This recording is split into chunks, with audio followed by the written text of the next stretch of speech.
জুলাই ঘোষণাপত্র এবং জুলাই সনদ আদায়ের লক্ষ্যে আমরা ইনশাআল্লাহ শহীদ মিনার থেকে আদায় করে নিব। সিলেট কেবল প্রশাসনিক কোনো জেলা নয়, ইতিহাস এবং সংস্কৃতির আলোকে আমাদেরকে সিলেটকে দেখতে হবে। যুগ যুগ ধরে এই সিলেট বাংলাদেশের ইতিহাসকে ধারণ করে আছে।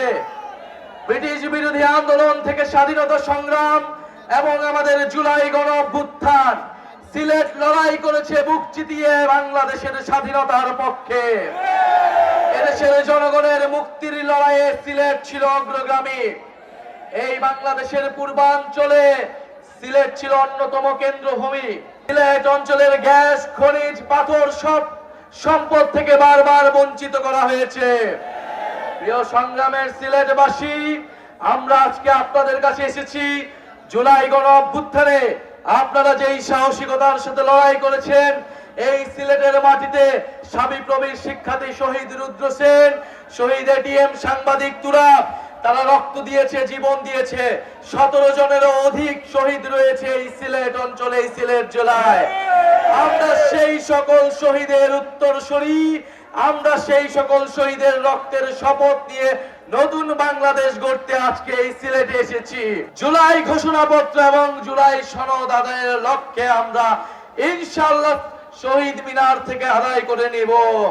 সমস্যা সমাধান করে এনসিপি উঠে এসেছে, ফেসিবাদের কবর রচনা করে এনসিপি উঠে এসেছে, আওয়ামী লীগের চ্যাপ্টার ক্লোজ করে এনসিপি উঠে এসেছে।